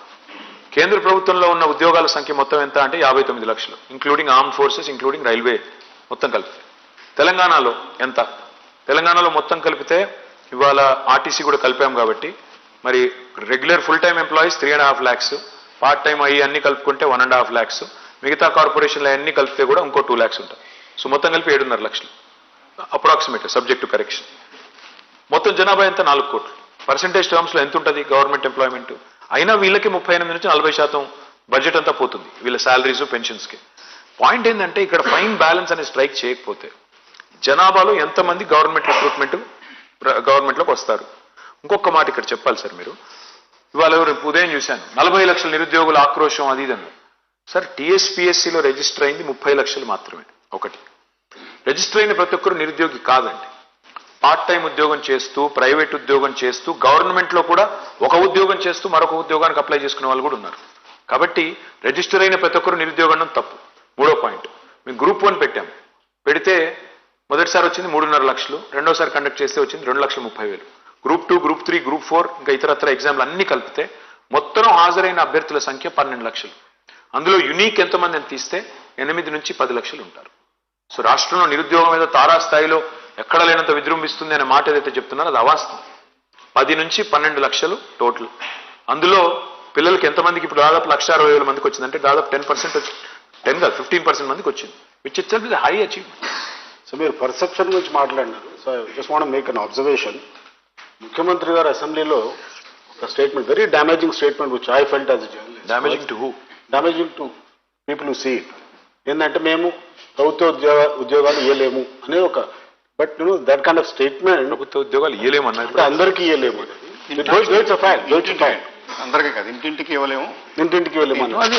సరే let me finish my question. So that, you know, such a comment coming from a personality like KCR, the tall figure in Telangana, and of course the Chief Minister, don't you think it really damaged, and as you said, you were talking about perception. So that creates the perception that, you know, this government has failed somewhere. So, but, you know, maybe you don't. కాదండి, అంటే perception, వాస్తవాన్ని వాస్తవంగా చెప్పడానికి బేసిజం ఎందుకు? అదేంటే perception create అయింది కదా. అది పర్సెప్షన్ ఎందుకు క్రియేట్ అవుతుంది? నేనేమన్నా అంటే వాస్తవాన్ని వాస్తవంగా చెప్తే తప్పేంటి? కొన్ని సందర్భాల్లో రాజకీయంగా నేను అందుకే అన్నాను, స్థిరచిత్తం, దృఢచిత్తం, స్థిరమైన ఒక లక్షణం ఉండాలి నాయకుడికి. భయం ఎందుకు పడాలి? Okay. But do we have a database as to local youth employed in the IT sector which has created significant number of jobs? Is there any way we could have such a database? No, we don't. Actually, we don't have one, and I don't subscribe to that thought process also, because I think it's a regressive thought. In fact, what I do, what I have done. Saying just database. No, I'm not saying there should be a reservation or anything. My opposition has started it. Okay. My opposition and Congress, I think, has started saying 75% అది అనేది చెప్తున్నారు. నేనేమన్నా అంటే అది regressive thought. ఎందుకంటే హైదరాబాద్ విశ్వనగరం కావాలి అంటాం. మన పిల్లలు ఇవాళ అత్యధికంగా అమెరికాలో ఉద్యోగం చేస్తున్నారు. మరి మనం వేరే రాష్ట్రం కూడా రాకూడదు అని మాట్లాడేస్తుందో అది కరెక్ట్ కాదు. అంటే there are 2 choices in life. See, you can have a small pie and you can fight over it, or you can have a large pie and you can have a proportionate cut in it. So my philosophy is keep expanding, because ఎంత ఎక్కువ పెరిగితే అంత మంచిది. దానివల్ల అంత ఎక్కువ wealth create అవుతుంది స్టేట్కి, అంత ఎక్కువ ఇమేజ్ వస్తుంది స్టేట్కి, అంత ఎక్కువ ఇండస్ట్రీ వస్తుంది, అండ్ మోస్ట్ ఇంపార్టెంట్లీ ఆపర్చునిటీస్ కూడా పెరుగుతాయి. 10 ఆపర్చునిటీస్లో నీ ఇష్టం ఉన్నది ఎత్తుకో. But the most important thing for youth have to understand is you have to skill, up skill and reskill. మన సెల్ ఫోనే నెలకి 3 సార్లు సాఫ్ట్వేర్ అప్డేట్ చేసుకుంటాం మనం. అలాంటిది మన స్కిల్ అప్డేట్ చేసుకోకపోతే ఎట్లా? So I think our youth have to understand it and up their game. Yes, sir. Skill updation, I think Bandar Garu, we have seen him from, you know, All India Radio to, you know, print and, you know, a lot of other actors. So I think he's the right guy, who fits into the bill. Maybe, sir, me question అడుగుతున్నాను. సరే, మీరు చెప్పినట్టు చాలా కాలం ప్రభుత్వ సంస్థల్లో పనిచేయడం వల్ల హార్ష్గా ప్రశ్న వేయడం కూడా నాకు చేత కాదు. ఒక విషయం ఏంటంటే అక్కడ way forward for next decade అని ఉంది. అందువల్ల ఇప్పుడు నేను ధైర్యంగా అడగలుగుతాను. ఒకటి ఇంకా మీరేం చెప్పారు, 100% మేము విల్ కమ్ బ్యాక్ అని చెప్పి 100%. దాన్ని ఇంతకుముందు ఒకసారి ప్రెస్ క్లబ్లో మున్సిపల్ ఎలక్షన్స్కి ముందు పెట్టినప్పుడు కూడా మీరు ఇంతే ఒక మాట చెప్పారు. మీరు చూస్తుండండి, రిజల్ట్స్ రోజు కలుద్దాం, 100 దాడుతాయని చెప్పి మీరు చెప్పారు. ఆ రోజు నిజమైన మాట మాత్రం. తర్వాత మళ్ళీ ఎలక్షన్ వేరే అనుకోండి, ఆ రోజు మీరు చెప్పింది నిజమైంది, ఒప్పుకుంటాం. కాబట్టి ఇది కూడా మీరు చెప్పారు, కాన్ఫిడెంట్గా చెప్తున్నారు కనుక నేను నెక్స్ట్ డికేడ్ గురించి మాట్లాడతాను. ఏంటంటే ఇందాక నుంచి మాట్లాడుతున్నారు ఉద్యోగం, ఉపాధి. ఉద్యోగం వేరు, ఉపాధి వేరండి. మీరు ఇంకా చెప్పారు చూస్తారా, ప్రతి వాడికి ఏదో పని కల్పించుకోవాలి. ఇవాళ మారిపోతుంది ప్రపంచం, ఎంత వేగంగా మారిపోతుందంటే శంభుని శిరంబంధుల నుంచి కింద పడుతుంది చూసారా గంగ, అంత స్పీడ్గా మారిపోతుంది ప్రపంచం. ఒక 5 ఏళ్ల క్రితానికి 10 ఏళ్ల క్రితానికి వాళ్ళు ఉన్న పరిస్థితులు యువకుల ఆలోచనలో కానీ అసలు మొత్తం మెంటాలిటీలే మారిపోతున్నాయి. ఆకాంక్షలు, అపేక్షలు, తర్వాత అవసరాలు అన్నీ మారిపోతున్నాయండి. ఒక 10 ఏళ్ల క్రితం ఉన్నవి ఇప్పుడు లేవు. దాన్ని దృష్టిలో పెట్టుకొని మీ రాజకీయ పార్టీలు, నేను మీ ఒక్కరినే అంటలేదు, రాజకీయ పార్టీలు ఒక కొత్త అంటే ఏంటి, ఎంతసేపు సాంప్రదాయబద్ధమైనటువంటి హామీలు ఇవ్వటం, ఏదో ల్యాప్టాప్లు ఇస్తాం, ఇది ఇస్తాం, సైకిల్ కొని పెడతాం, ఇలా కాకుండా నెక్స్ట్ యుగం అంటే మారిపోతున్న యుగం వస్తాం. నీకు 10 ఏళ్ల తర్వాత ఇవాళ కూర్చొని మనం మాట్లాడుతున్న పరిస్థితులు ఉండవు. 10 ఏళ్ల తర్వాత ఖచ్చితంగా చెబుతాను ఆ విషయం. కాబట్టి దానికి తగ్గ ప్రణాళికలు కానీ ఏదైనా చేస్తే కరెక్ట్గా సూటబుల్గా ఉంటాయి. ఇప్పుడు ఏమవుతుందంటే అందరూ సాంప్రదాయం ఒకళ్ళు ఇస్తారు ఒక ఎన్నికల ప్రణాళికలు, దాంట్లో నుంచి 2 బేట వేసి ఇంకోటి పెడతాడు, అంతకుమించి కనపట్లేదు. మేము 500 రూపాయలకి సిలిండర్ ఇస్తామంటే ఇప్పుడు 300కి ఇస్తాం. ఇలా వేలంపాట్ల వ్యవహారం అయిపోయింది తప్పితే ఒక ఖచ్చితమైన ప్రాక్టికల్ అప్రోచ్ కనపడాలనేది మీరు యూత్ ఐకాన్గా జనం భావిస్తున్నారు. కాబట్టి మీలాంటి వాళ్ళు దాన్ని ఇనిషియేట్ తీసుకోవాలి. అంటే ఎక్కడి నుంచి మొదలవ్వాలంటే చెప్పే కదా, మనస్తత్వం మారాలి. ఉద్యోగం అంటే ప్రభుత్వ ఉద్యోగం అది కాదు, ఉద్యోగం అనే దాని అసలు పక్కనండి. ఉపాధి ఈజ్ ఇంపార్టెంట్. దాన్ని కనుక మీరు పెట్టుకుంటే ఎవడు ఉద్యోగం కోసం రాడని నా ఉద్దేశం. శ్రీనివాసరావు గారు, ఒక రిక్వెస్ట్. నేను 9.5 ఏళ్లలో ఒక బలమైన ప్రయత్నం చేశాం సార్. ఎట్లా అంటారా, ఇవాళ మీరన్న కాన్సెప్ట్లోనే మనం అందరం ఉద్యోగాల వైపే ఉద్యోగార్హులుగానే ఉద్యోగార్థులుగానే ఎందుకు ఉండాలి, మనమే ఎందుకు ఉద్యోగాలు సృష్టించకూడదని ఆలోచనతో సృష్టించినవే టీ హబ్బు, వి హబ్బు, టీఎస్ఐసి, రిచ్, ఇట్లా ఒక 10 ఇన్స్టిట్యూషన్స్ క్రియేట్ చేశాం.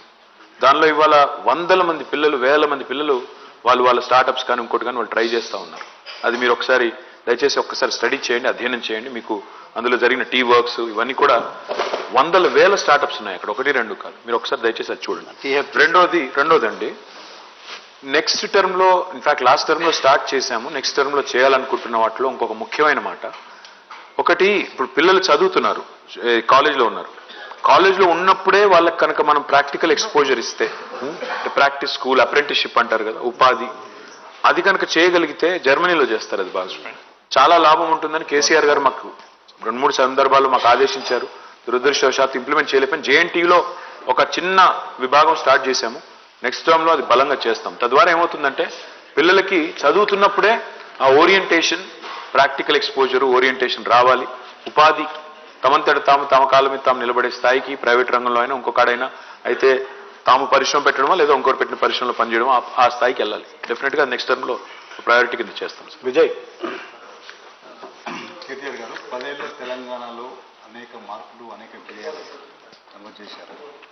దాంతోపాటు ఏదైతే తెలంగాణ ఏర్పడిందో వెనుకబాటు ప్రాంతానికి సంబంధించి రాష్ట్రంలో 10 ఏళ్ళ తెలంగాణ ఏర్పడిన తర్వాత అన్ని ప్రాంతాలు సమ అభివృద్ధి జరగలేదనేది ఒక అపవాదం. ముఖ్యంగా ఈ మల్టీ డైమెన్షనల్ పావర్టీ ఇండెక్స్ లేటెస్ట్గా అయితే వచ్చిందో దాంట్లో లైక్ నారాయణపేట్, కామారెడ్డి, మెదక్, నగర్ కర్నూలు జిల్లాలలో నేషనల్ యావరేజ్ కంటే ఎక్కువ పావర్టీ ఇండికేట్ అయ్యింది. వచ్చే డికేడ్లో ఈ వెనుకబడిన ప్రాంతాల మీద ఏమైనా స్పెషల్ ఫోకస్ చేయబోతున్నారా? అంటే దీన్ని 2 కోణాల్లో చూడొచ్చు విజయ్ గారు. ఒకటేమో ఇప్పుడు నేను చెప్పినట్టు తలసరి ఆదాయమే తీసుకుంటే మన రాష్ట్రంలోని అన్ని జిల్లాలు ఇంక్లూడింగ్ హైదరాబాద్, ఎక్స్క్లూడింగ్ హైదరాబాద్ కూడా నేషనల్ పర్ క్యాపిటల్ కంటే ఎక్కువ ఉంది. Average per capital number 1. Multi dimensional poverty తీసుకుంటే అత్యధికంగా మల్టీ డైమెన్షనల్ పావర్టీ తగ్గింది ఎక్కడ, ఏ రాష్ట్రంలో అంటే వాళ్ళు తెలంగాణ ఓవరాల్గా చూసుకుంటే. మరి తెలంగాణలో అంతటా తగ్గిందా పేదరికం అంటే కాదు, కొన్ని జిల్లాల్లో జాతీయ సగటు కంటే కింద ఉంది. అది కూడా వాస్తవం. ఎందుకు అంటే దానికి పలు కారణాలు ఉన్నాయి. కొన్ని ప్రాంతాల్లో ఇప్పుడు ఉదాహరణ కామారెడ్డి అన్నారు పేరు. కామారెడ్డిలో ఇంకా కాళేశ్వరం ప్రాజెక్టు యొక్క ఫలాలు రాలేదు. గోదావరి నీళ్ళు ఏవైతే ఆ మంచిప్ప ప్రాజెక్టు నుంచి రావాలో ఇంకా రాలేదు. అవి వస్తే కామారెడ్డిలో కూడా సాగునీరు వస్తుంది. సాగునీరు వస్తే సాగునీరుతో సంపద వస్తుంది. సంపదతో ఆటోమేటిక్గా మరి ఆ పావర్టీ కూడా తగ్గుతుంది. నారాయణపేటలో కూడా పాలమూరు రంగారెడ్డి ఎత్తిపోతల పథకం ఇప్పుడు ఆన్ అయింది, పంప్ ఆన్ అయింది, ఫస్ట్ పంప్ హౌస్ నడుస్తూ ఉంది. అక్కడికి కూడా నీళ్ళు వస్తే ఆటోమేటిక్గా అడుగుపోతుంది. మీరు ఒక చరిత్రలో చూస్తే జగిత్యాలలో నక్సలిజం బలంగా ఉండేది. In fact I think Muppalla Lakshmanarao గారిది కూడా బీర్కూర అక్కడే ఉంటుంది జగిత్యాల. మీరు చూస్తే ఎప్పుడైతే శ్రీరామ్ సాగర్ నీళ్లు రావడం మొదలైందో, కమాండ్ ఏరియా అయిందో, అప్పటి నుంచే మీరు చూస్తే మెల్లిమెల్లిగా you have seen that people started getting engaged. Youth గ్రామాల్లో నీళ్లు రావడం మొదలుపెట్టిన తర్వాత ఆటోమేటిక్గా వ్యవసాయం వైపు లేదా వ్యవసాయ అనుబంధ పరిశ్రమల వైపు, అనుబంధ రంగాల వైపు మళ్ళీ అదే పద్ధతుల్లో తెలంగాణకు అల్టిమేట్ పరిష్కారం ఒక్కటే, సాగునీరే సంపదకు మూలం. 100% రూరల్ బ్యాక్గ్రౌండ్ తీసుకుంటే మాత్రం నారాయణపేట కావచ్చు, కామారెడ్డి కావచ్చు, మీరు చెప్పిన నాగర్కర్నూలు కావచ్చు, పాలమూరు రంగారెడ్డి అండ్ కాళేశ్వరం, ఈ 2 సొల్యూషన్స్ పరిపూర్ణం అయిపోతే ఒక్కటంటే ఒక్క జిల్లా, ఒక్కటంటే ఒక్క నియోజకవర్గం కూడా మల్టీ డైమెన్షనల్ పావర్టీలో ఉండదు, ఆ ఇండెక్స్లోనే ఉండదు. అది వాస్తవం. ఇంకో కంటిన్యూషన్ ఏంటి సార్ అంటే ఈ ప్రాంతాలు సిరిసిల్ల, సిద్దిపేట, గజ్వేల్తో పోటీ పడలేక ఇన్ఫ్రాస్ట్రక్చర్లో కొంత నేను ఒకటి మాత్రం పార్షియాలిటీ ఉన్నది అనేది ఒకటి ఒప్పుకుంటాను. ఏంటంటే ఇవాళ ఏ ప్రోగ్రాం పెట్టినా తెలంగాణలో యూనిఫామ్గానే తీసుకున్నాం. నిజానికి మిషన్ కాకతీయ అంతటా తీసాము, మిషన్ భగీరథ్ అంతటా చేసినాము, మార్కెట్లు కడితే అంతటా కట్టాము, రోడ్లు వేస్తే అంతటా చేసాము. అట్లా వివక్షను చూపెట్టలేదు. బట్ కొన్ని చోట్ల విఐపి కాన్స్టిట్యున్సీలో కొంత ఎక్కువ జరిగిండొచ్చు. కానీ మీరు ఒక రిక్వెస్ట్, మీరు కూడా ఏంటంటే మీడియాలో హరీష్ రావు గారు, నేను, కేసీఆర్ గారు ఉంటే కొద్దిగా ఎక్కువ స్పేస్ ఇచ్చి ఎక్కువ చూపెడతారు కాబట్టి అదో చిన్న బాధ. అంటే ఒక రకంగా మంచిది, ఒక రకంగా చెడ్డది అనుకోండి, మాకు ఐ కాంట్ కంప్లైంట్. నిజంగా ఇప్పుడు మీరు కావాలంటే వనపర్తి చూడండి, సూర్యాపేట చూడండి, బాన్స్వాడ చూడండి, ఆదిలాబాద్ చూడండి, నల్లగొండ చూడండి. నల్లగొండ మీ ఊరు కదా, నల్లగొండలోనే మీరు ఇన్ని రోజులు పనిచేశారు. అప్పుడు నల్లగొండ ఎట్లా మారింది? ఇవాళ నేను కరీంనగర్, నిజామాబాద్, మహబూబ్ నగర్, ఖమ్మం, ఒక్కటి కాదు ఏ పట్టణం అన్న తీసుకోండి తెలంగాణలో. అందుకే మేము ఆ క్యాంపెయిన్ లాంచ్ చేసింది. శ్రీరామ్ అడిగింది ఎట్లుండే తెలంగాణ, ఎట్లయింది తెలంగాణ, ఆయనకు ఉద్దేశం ఏంటంటే టు ఇన్వోక్ ప్రైడ్, ఎట్లా మారింది చూడు తెలంగాణ, ఎంత బాగా ఎదిగింది అని చెప్పడానికి. సో డెఫినెట్గా ప్రోగ్రెస్ అంతటా ఉంది. విఐపి కాన్స్టిట్యున్సీలో ఒక రవ్వ ఎక్కువ ఉండొచ్చు, నేను కాదు. శ్రీనివాస్ గారు నెక్స్ట్ క్వశ్చన్. ఆయన టీ కూడా దానిట్లేదు. మళ్ళీ పర్సెప్షన్స్ గురించి మాట్లాడుతున్నాం సార్. అది పర్సీవ్డ్ థింగ్సా, లేకపోతే వాళ్ళలో ఉండే అపోహలా, లేకపోతే నిజంగానే డెఫిషియన్సీ అనేది పక్కన పెడితే ఒక మేజర్ ఎలిమెంట్ ప్రజల్లో వాళ్ళ కనిపిస్తున్న కొద్దిపాటి అసంతృప్తికి, కొద్దిపాటి ఎంతో వాట్ ఎవర్ ఇట్ ఈస్ మన 10 రోజులు తెలుస్తుంది, ఆ అసంతృప్తికి సంబంధించిన కీలకాన్ని మీరు గుర్తుపట్టలేదేమో అనిపిస్తుంది. ఏంటంటే తెలంగాణ ఓటరు అందరికీ అట్రిబ్యూట్ చేయట్లేదు, ఎవరైతే అసంతృప్తిగా ఉన్నారో వాళ్ళు. ఓటర్ చాలా హర్ట్ అయి ఉన్నాడు కొన్ని విషయాల్లో. నాట్ మీరు ఉద్యోగాలు ఇవ్వలేదని కాదు, ఉద్యోగాలు ఇవ్వని సిచ్యువేషన్ని మీరు హ్యాండిల్ చేసిన పద్ధతికి, వాళ్ళను ఖాతరు చేయని పద్ధతికి, లేదంటే కొన్ని విషయాల్లో ప్రభుత్వానికి ప్రజలకు మధ్య ఉండవలసినటువంటి అప్రోచ్ సరిగా లేకపోవటం వల్ల కొన్ని ప్రజలు ఏదైనా అడిగితే వెంటనే దాన్ని డినై చేస్తూ ఉండటం, ఇటువంటి ఒక యాటిట్యూడ్ వల్ల ప్రభుత్వం నుంచి ఉంచే ఒక యాటిట్యూడ్ వల్ల స్పెసిఫిక్ ఎగ్జాంపుల్ చెప్పండి. ఫర్ ఎగ్జాంపుల్ అండి, ఆడవాళ్లకు ప్రాతినిధ్యం ఉండాలి క్యాబినెట్లో అనేది ఫస్ట్ టర్మ్ అంతా కూడా దానికి ఎటువంటి ఎన్నిసార్లు ఎంతమంది నుంచి వచ్చినప్పటికీ దానికి ఏమీ రెస్పాన్స్ రాలేదు. కోర్టు చెప్పే వరకు కూడా మహిళా కమిషన్ అధ్యక్షురాలని కూడా నియమించలేదు కదా. తర్వాత కూడా వేరే పార్టీ నుంచి తీసుకొచ్చిన వాళ్ళని తీసుకొచ్చి మంత్రిని చేశారు. ఓకే, ఇటువంటి ఈ నిరుద్యోగ సమస్య వచ్చేటప్పుడు కూడా మీరు ఏదో ఒక చర్య తీసుకుని ఉండొచ్చు సింబాలిక్గా. అంటే పబ్లిక్ సర్వీస్ కమిషన్ మీదే యాక్షన్ తీసుకోవడం సాధ్యం కాకపోవచ్చు టెక్నికల్ రీజన్స్ వల్ల. కానీ మేము ఉన్నాం మీ వైపున, మేము వీఆర్ విత్ అన్ఎంప్లాయిడ్ అని చెప్పడానికి. అట్లా ప్రజల నుంచి ఏదైనా ఒక విషయం మీద డిమాండ్ వచ్చినప్పుడు దాన్ని ఓన్ చేసుకొని వాళ్ళ తరఫున మాట్లాడటం కాకుండా అదేదో ప్రత్యర్థిలో ప్రతిపక్షం వాళ్ళు చేస్తున్నట్టుగా, అట్లాగే ధర్నా చౌక్ విషయంలో కూడా చూసాం కదా, 100 రోజులు చేస్తే కానీ చివరికి ఆ సమస్య పరిష్కారం కాలేదు. ప్రజలు ఒక చోట ఆందోళన చేయడానికి ఒక ప్లేస్ కావాలంటే ఇటువంటి ఈ యాటిట్యూడ్ కూడా వల్ల ప్రజల్లో కొంత హర్ట్ ఫీలింగ్ ఉందేమో. అంటే నేను బలంగా నమ్మేది ఏంటంటే సార్, అల్టిమేట్గా 99.9% ప్రజలు తమ దైనందిన జీవితంలో ఎంత బిజీగా ఉంటారంటే యాటిట్యూడ్స్ లేకపోతే వ్యక్తులు వారి ప్రవర్తన వీటికంటే కూడా ఇప్పుడు మీరు చెప్పిన ఒక ఫర్ ఎగ్జాంపుల్ అనుకున్నాం. మీరు అన్నారు కదా మహిళా కేబినెట్ మంత్రి మొదటి టర్మ్లో లేరు. వాస్తవం, మాకు మొదటిసారి 63 సీట్లు వచ్చాయి, గవర్నమెంట్ ఫామ్ చేశాము. ఆ టర్మ్ మొత్తం ఒక మహిళా మంత్రి లేరు. కానీ 88 సీట్లతో గెలిచాం రెండోసారి. ఇప్పుడు మహిళలు కూడా ఓట్లు వేశారు కదా. మీరు అన్నట్టు నిజంగానే ఎవరైనా హర్ట్ ఉంటే మరి ఆ ఓట్లు రాకూడదు, 25 సీట్లు పెరగకూడదు. నేను అనేది ఏంటంటే కొన్ని కృష్ణశాస్త్రి గారికి శ్రీశ్రీ గారికి ఒక తేడా ఉందంటండి. శ్రీశ్రీ గారేమో ప్రపంచం బాధ నా బాధ అనుకునేదంట, కృష్ణశాస్త్రి గారేమో నా బాధ ప్రపంచం బాధ అనుకునేదట. తెలంగాణలో కొంతమంది మేధావులు ఉన్నారు, వాళ్ళు ఏమనుకుంటారంటే మా బాధ ప్రపంచం బాధ, మాకు కేసీఆర్ కలవట్లేదు, మాకు కేసీఆర్ టైం ఇవ్వట్లేదు, కాబట్టి అదేదో అంతర్జాతీయ. నేనేమంటున్నా అంటే మేధావులే కాదండి, మామూలు ఎమ్మెల్యేలు మంత్రులు ఇప్పుడు నేను మీరు చెప్పిన మంత్రులు కూడా కంప్లైంట్ చేశారు కదా. అవుతుంది అండి, అది పార్టీలోంచి బయటకు పోయినాక అందరూ అదే మాట్లాడతారు. ఇప్పుడు పార్టీలోంచి బయటకు పోయినాక ఏ పార్టీ మనిషి, ఇప్పుడు కాంగ్రెస్ నుంచి బయటకు వచ్చి మా పార్టీలోకి వచ్చిన వాళ్ళని అడగండి, కాంగ్రెస్ ని చాలా విమర్శలు చేస్తారు, మా పార్టీ నుంచి బయట పోయిన వాళ్ళు మాట్లాడతారు. నేనేమన్నానంటే వ్యక్తుల ప్రవర్తనలు, వ్యక్తుల ఇవి వ్యక్తుల అవి కంటే కూడా ప్రజలు చూసేది ఈ గవర్నమెంట్ నాకు పనికొచ్చే పనులు చేస్తుందా లేదా, what is it delivering. Government నుంచి ఎక్స్పెక్టేషన్ ఏముంటుంది శ్రీనివాస్ గారు? బేసిక్ ఇన్ఫ్రాస్ట్రక్చర్, రోడ్ వేసారా, మోరీ కట్టారా, నీళ్ళు ఇచ్చారా, మమ్మల్ని సవ్యంగా చూసుకుంటున్నారా, లా అండ్ ఆర్డర్ బాగా మెయింటైన్ చేస్తున్నారా, ఎనేబుల్ చేస్తున్నారా, ఓవరాల్ గా స్టేట్ ని బాగా నడుపుతున్నారా. అంతేగాని ఒకరు అంటారు ముఖ్యమంత్రి ఎందుకు కలవరు. ముఖ్యమంత్రిని కలవాల్సిన అవసరం 99.99% మందికి ఉండదండి. ఎందుకంటే 10 లక్షలు, దాదాపు 10 లక్షల మంది గవర్నమెంట్ ఎంప్లాయీస్ ఉండి పెన్షన్ కోసమో రేషన్, ఇక్కడ కొంతమంది ప్రజా దర్బార్లు నడిపారు, ఇప్పుడు కూడా నడుపుతున్నారు దేశంలో చాలా చోట్ల. నేనేమంటున్నానంటే ఒక సామాన్యుడు ఒక పెన్షన్ కోసమో రేషన్ కార్డు కోసమో ముఖ్యమంత్రి దాకా వచ్చే పరిస్థితి వచ్చిందంటే వ్యవస్థ మొత్తం విఫలమైనట్టే లెక్క, మధ్యలో ఉన్నది. మేమనేది ఏంటి, 29 లక్షల మందికి పెన్షన్లు ఇచ్చేది కాంగ్రెస్ ప్రభుత్వం. మా గవర్నమెంట్ వచ్చాక పెన్షన్ల సంఖ్య 46 లక్షలకు పెరిగింది, 17 లక్షలు పెరిగినాయి.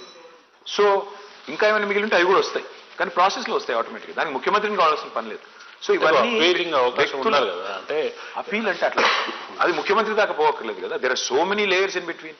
మీరు వీఆర్ఏ ఉన్నారు, వీఆర్ఓ గ్రామ స్థాయి నుంచి రాష్ట్ర స్థాయి దాకా ఇంత అధికారగణం, మంత్రులు, ఎమ్మెల్యేలు, కౌన్సిలర్లు, సర్పంచులు, 5 అంచెల ప్రభుత్వ వ్యవస్థ, ఇన్ని పెట్టుకుని ఒక ముఖ్యమంత్రిని టార్గెట్ చేసి ఆయన 23 ముఖ్యమంత్రులు ఇచ్చారు కదండి టైం. అదే అది వ్యవస్థ వైఫల్యం అంటున్నాను. అది తప్పు అండి. అది షో పుటప్ కోసం, నేను బిల్డప్ కోసం, నేను చాలా గొప్పవాడిని చెప్పుకోవడం కోసం ప్రజాస్వామికంగా ఎంతమంది కలుస్తారండి ముఖ్యమంత్రులు రోజుకి? 100 మందినా, 50 మందినా? అంటే 50 మందిని మరి 5, అప్పుడు 8.5 కోట్ల రాష్ట్రం, 100 మందిని కలిస్తే దాని శాంపుల్ సైజ్ ఎంత? అది పెద్ద చాలా ప్రజాస్వామికం అనుకుంటే అట్లా సింబాలిక్ గా అదే అండి. సింబాలిజం, టోకెనిజమే చేయమంటే, డ్రామా చేయమంటే మేము కూడా చేస్తాం, అద్భుతంగా చేస్తాం. రక్తి కట్టించమంటే కట్టిస్తాం, కానీ దానివల్ల ఫలితం ఉందా? అల్టిమేట్ గా ఇవాళ 65 ఏళ్ళు మాకంటే ముందు పరిపాలించిన వాళ్ళు తాగునీటిలో ఎగ్జిక్యూట్ చేయలేపారు, తాగునీటి ఫ్లోరోసిస్ అనే సమస్యను పరిష్కారం చేయలేపారు శ్రీనివాస్ గారు. ఇవాళ మేము చేశాం. ఎందుకు? నిబద్ధతతో ఫోకస్డ్ గా ఫుల్ ఆన్ పని చేశాం కాబట్టి చేశాం. నిబద్ధతతో పనిచేశాం కాబట్టే ఇవాళ తెలంగాణకు సాగునీరు వచ్చింది. నిబద్ధతతో పనిచేశాం కాబట్టి తెలంగాణలో ఇంత సంపద సృష్టించబడింది. కాబట్టి మా ఫోకస్ ఏమో ఇంత ప్యాషనేట్ గా సంపాదించుకున్న ఈ స్టేట్ లో అసలు బేసిక్ ఇష్యూస్ ఏంటి, ప్రజలకు సంబంధించిన ఇష్యూస్ ఏంటి, జనబాహుల్యానికి ఎట్లా లాభం జరగాలని మేము చూసాం. సరే, అందులో కొంతమంది ప్రైడ్, ఈగో హర్ట్ అయ్యిండొచ్చు, నేను కాదనట్లేదు, కానీ అది పెద్ద అవరోధంగా మారుతుంది ఎన్నికల్లో అనుకు మాత్రం నేను అనుకోనండి, వాస్తవం. Sriram. So, when you meet people, when people meet you, common people, voters, they take a selfie with you. It will not help them in any way enhance their delivery. The truth is, more than the delivery you do, there's an emotional bond that gets attached. So how many people can you meet? Symbolism, tokenism cannot be about posturing, cannot just be about political dividends all the time, Sriram. Because end of the day, a chief minister or a minister or a legislator. See, people have forgotten the definition of MLA. MLA is a member of Legislative Assembly. He's supposed to be passing legislation. What are the MLAs doing in our country now? ఏం చేస్తున్నారు? వాళ్ళందరూ councillor చేయాల్సిన పని, సర్పంచ్ చేయాల్సిన పని కూడా చేస్తున్నారు. ప్రధానమంత్రులు కూడా పెన్షన్లు ఇచ్చుకుంటూ తిరిగితే నేనేమన్నా అంటే దట్స్ నాట్ రైట్. ఇప్పుడు ప్రధానమంత్రి గారు వెళ్ళి ప్రతి ఊర్లో జెండాలు ఊపుతున్నారు. అదే స్టేషన్ మాస్టర్ కూడా చేయొచ్చు, లేదా లోకల్ ఎంపీ కూడా చేయొచ్చు. షో పుటప్ కి, బిల్డప్ కి చేయాలనుకుంటే చాలా చేయొచ్చు Sriram.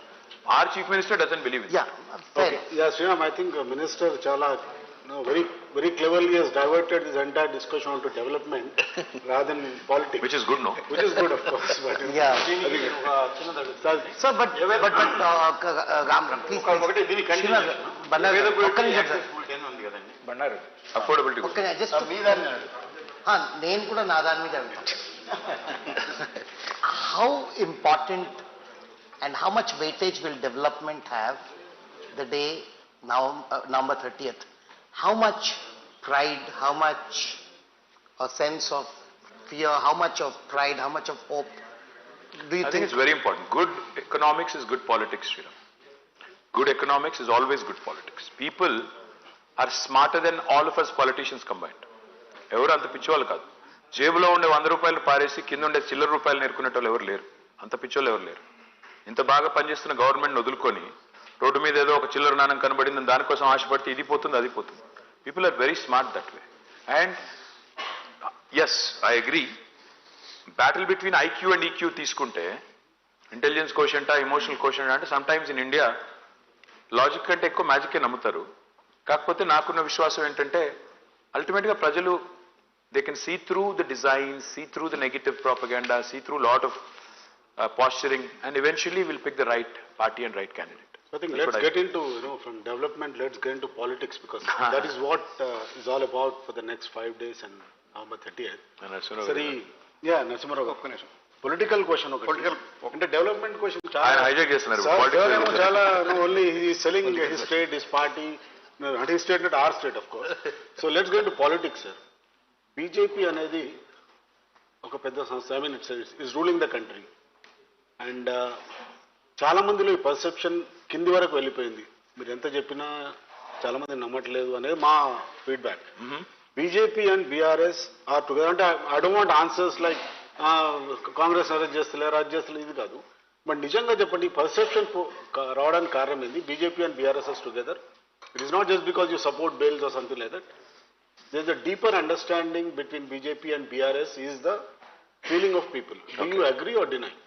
Of course I deny. And secondly, మా హిస్టరీ కూడా తెలవాలి. ఇప్పుడు కేసీఆర్ గారు రాజకీయాల్లోకి వచ్చింది 1978 ఆ ప్రాంతం. దాదాపు I don't know the math ఎంత, ఇప్పుడు 45 ఏళ్ళు 45 ఇయర్స్ అయిపోయింది. 45 ఏళ్ల కేసీఆర్ గారి వ్యక్తిగత రాజకీయ జీవితం తీసుకున్నా, లేదా 23 years of TRS and now